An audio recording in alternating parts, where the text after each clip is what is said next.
और चलिए बात करते हैं रूस यूक्रेन जंग की, जहां रूस और यूक्रेन के बीच जंग भीषण जारी है। तबाही की नई इबारत ये जंग लिख रही है।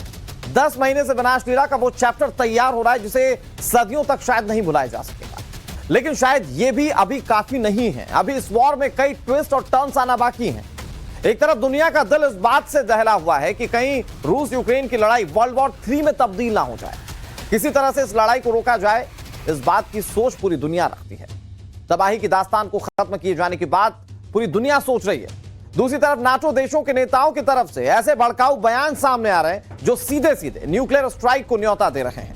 ये शक पैदा कर रहे हैं कि नाटो पहले से ही विश्व युद्ध की तैयारी करके तो कहीं नहीं बैठा है। क्या है वो सबसे नया बयान जिसने खलबली पैदा कर दी है, आपको ये बताएंगे। लेकिन शुरुआत करते हैं इस वक्त की बड़ी खबर के साथ। बड़ी खबर ये कि यूक्रेन को लॉन्ग रेंज की मिसाइल दिए जाने की वकालत नाटो की ओर से की जा रही है। नाटो के पूर्व कमांडर का बड़ा बयान सामने आया है।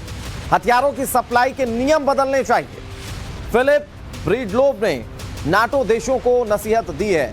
यूक्रेन की अटैक करने की ताकत को बढ़ाना होगा। यूक्रेन को रूस पर सीधा अटैक करने की ताकत मिले, यानी कि अब तक जो डिफेंसिव मोड में था यूक्रेन और लोगों की सहानुभूतियां बटोर रहा था, अब यह नसीहत दी जा रही है कि यूक्रेन ऑफेंसिव मोड में आए और अपने देश की संप्रभुता को बचाने के साथ साथ रूस के अंदर भी हमलों को शुरू कर दे। यह रिपोर्ट आप देखिए।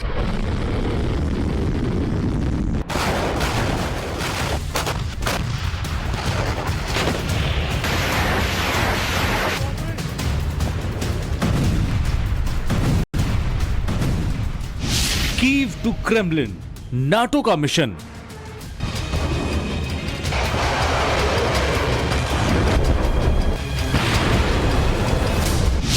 ज़ेलेंस्की पाएंगे हथियार लॉन्ग रेंज।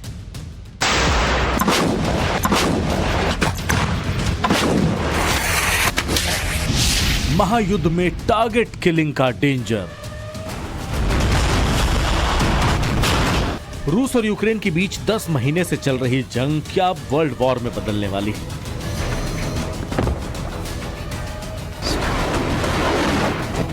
इस महायुद्ध में रूस को पटखनी देने के लिए क्या नाटो ने कोई सीक्रेट प्लान तैयार कर लिया है?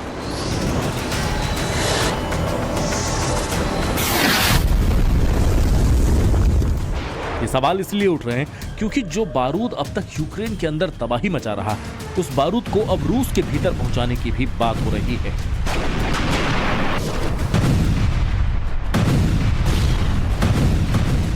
यूरोप में नाटो फोर्स के पूर्व कमांडर फिलिप ब्रीडलोव का बहुत बड़ा बयान सामने आया, जिसके मायने सीधे रूस के अंदर अटैक करने से जुड़े हैं।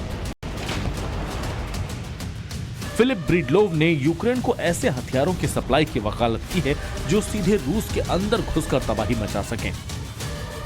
जनरल फिलिप ब्रीडलोव ने एक इंटरव्यू के दौरान कहा कि नाटो देशों को अपने नियम बदलने चाहिए और यूक्रेन को लॉन्ग रेंज की ऐसी मिसाइलें देनी चाहिए जो रूस पर ज्यादा असरदार तरीके से अटैक कर सके।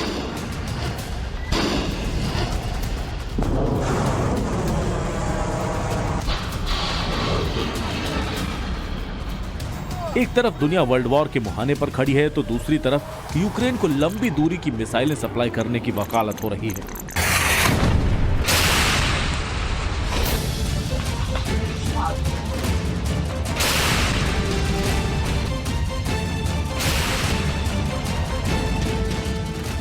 अगर ऐसा हुआ तो थर्ड वर्ल्ड वॉर का सिग्नल क्लियर होना तय है, क्योंकि अगर यूक्रेन की तरफ से लॉन्ग रेंज की ऐसी मिसाइलें दागी गईं जो रूस के शहरों में तबाही मचा दें, तो ये महायुद्ध यूक्रेन वर्सेस रूस से हटकर नाटो वर्सेस रूस हो जाएगा।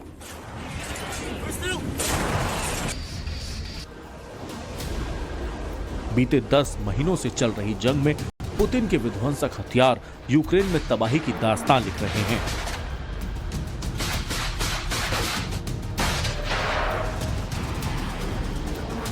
जल, थल और आकाश से बरस रहा बारूद यूक्रेन में वो विनाश लीला दिखा रहा है जिसे दुनिया में किसी शख्स ने शायद ही पहले देखा हो।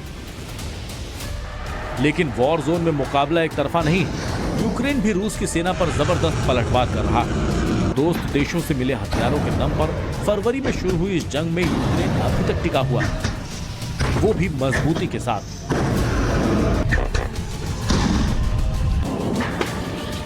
रूस का मुकाबला करने के लिए यूक्रेन को एक से बढ़कर एक हथियार भले ही मिले हों, लेकिन यूक्रेनी राष्ट्रपति वोलोडिमिर जेलेंस्की लगातार उन हथियारों की मांग कर रहे हैं जिनके दम पर रूस की फौज को नाको चने चबवाए जा सकें। अब ऐसे में रूस के अंदर घुसकर वार करने के लिए लॉन्ग रेंज मिसाइलों की सप्लाई विनाश लीला का नया चैप्टर लिख सकती है। ब्यूरो रिपोर्ट टाइम्स नाउ नव भारत। और चलिए अब आपको ग्राफिक्स के जरिए जल्द बताते हैं कि अगर जेलेंस्की को लॉन्ग रेंज की मिसाइल मिलने लगी तो यूक्रेन क्या करेगा। रूस पर यूक्रेन सीधा निशाना साधेगा, यह आपको समझाने की कोशिश करते हैं ग्राफिक्स के जरिए।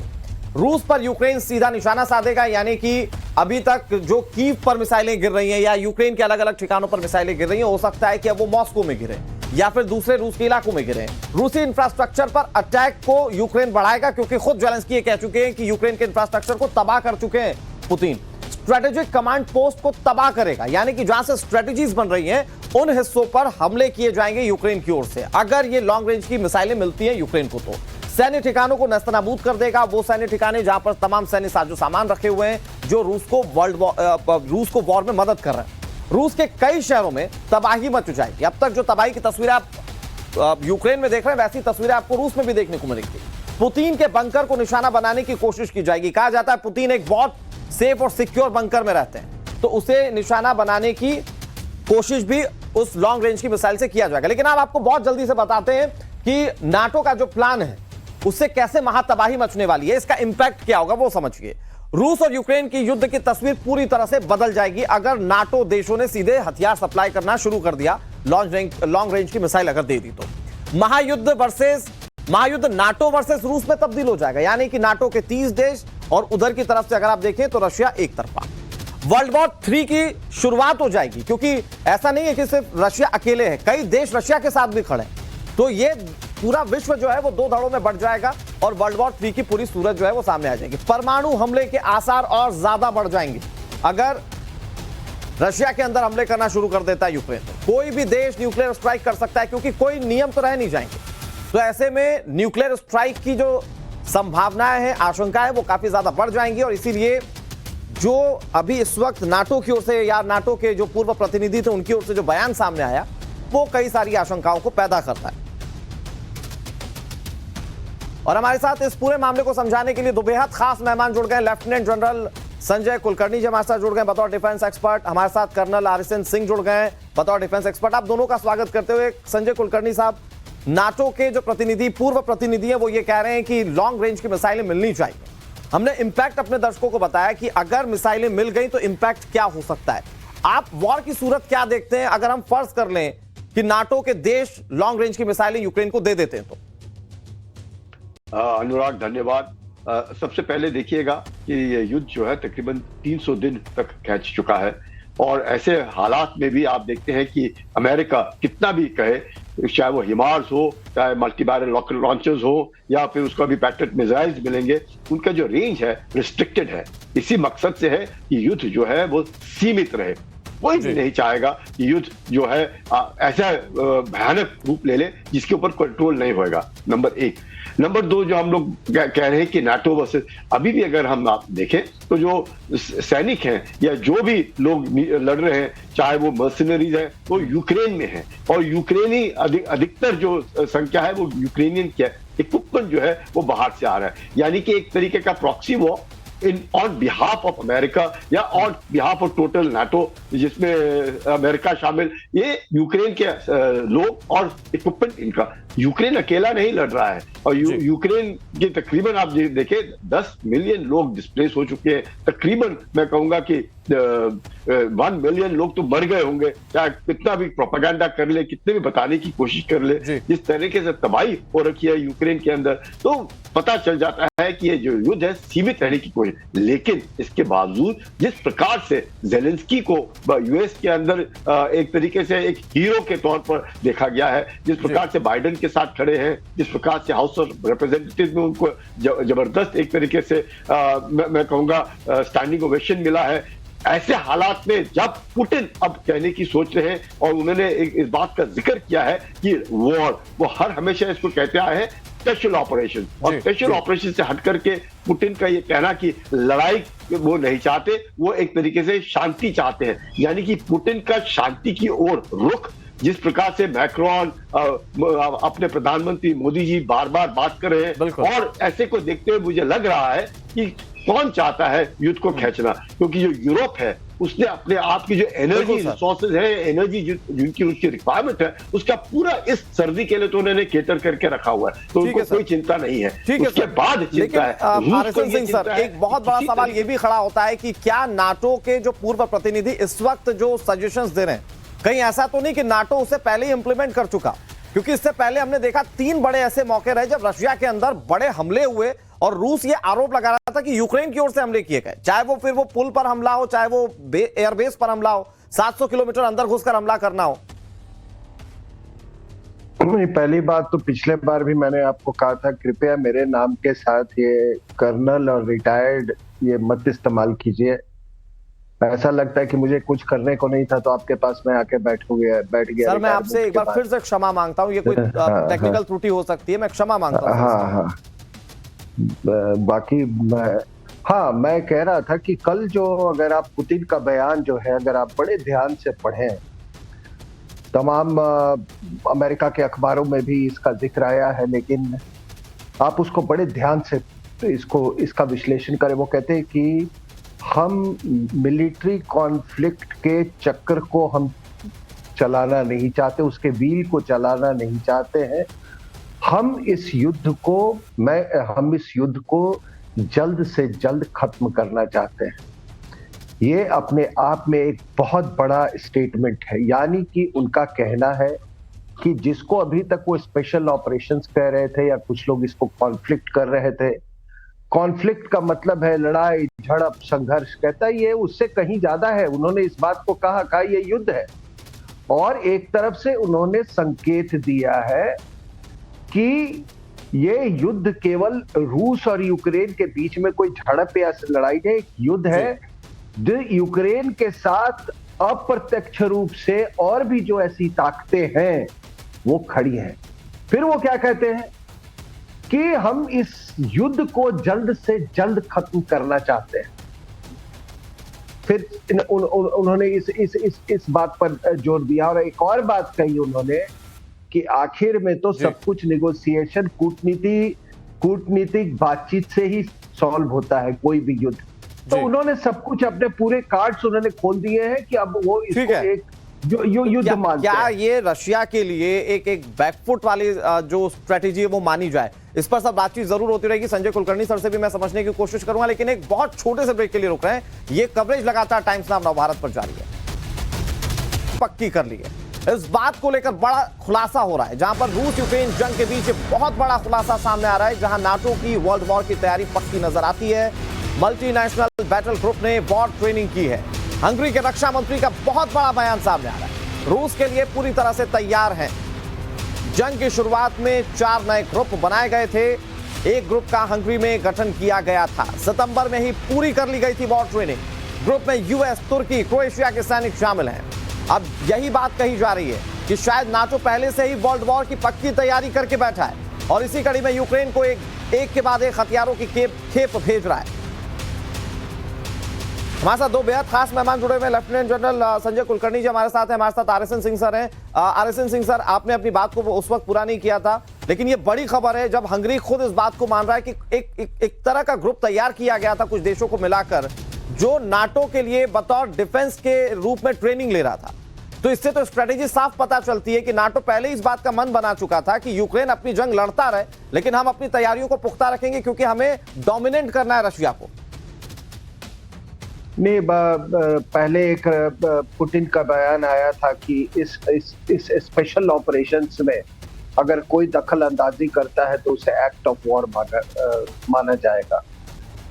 तो डायरेक्ट वो इसमें इंटरवेंशन तो नहीं कर रहे हैं, लेकिन ये जो हथियार जो अभी आपने कहा $1.85 बिलियन या पैट्रियट मिसाइल, तो हो सकता है कि इसको भी एक्ट ऑफ वॉर बाद में उसको माना जाए, तभी इसकी परिभाषा जो है पुतिन ने बदल दी है। लेकिन आप तमाम संभावनाओं को अगर लेते हैं कि ये युद्ध की, तो मुझे तो इसमें हर संभावना बहुत खतरनाक लगती है एक संभावना ये है कि वो नाइपर रिवर तक लेके वहां बाकी जो इलाका है ईस्टर्न यूक्रेन का पूरा अपने कब्जे में रख ले। दूसरा संभावना है कि मुकीव में जाकर वो वहां पर रेजीम बदल दे और अपने आदमी को वहां बैठा दे।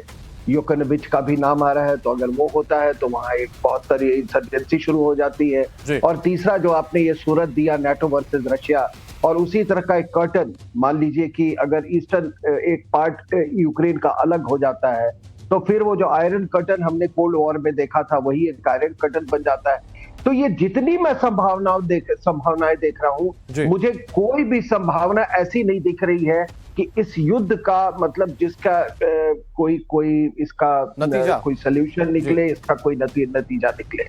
बिल्कुल सर, बहुत अहम बात। लेकिन संजय कुलकर्णी सर, आप हंगरी ये कह रहा है कि युद्ध के लिए बैटल ग्रुप तैयार हैं। 4 टीमों के लिए इनिशिएट किया गया था और एक टीम तो खुद हंगरी में बनी जिसमें कि कुछ देश साथ मिलकर वॉर की ट्रेनिंग ले रहे थे।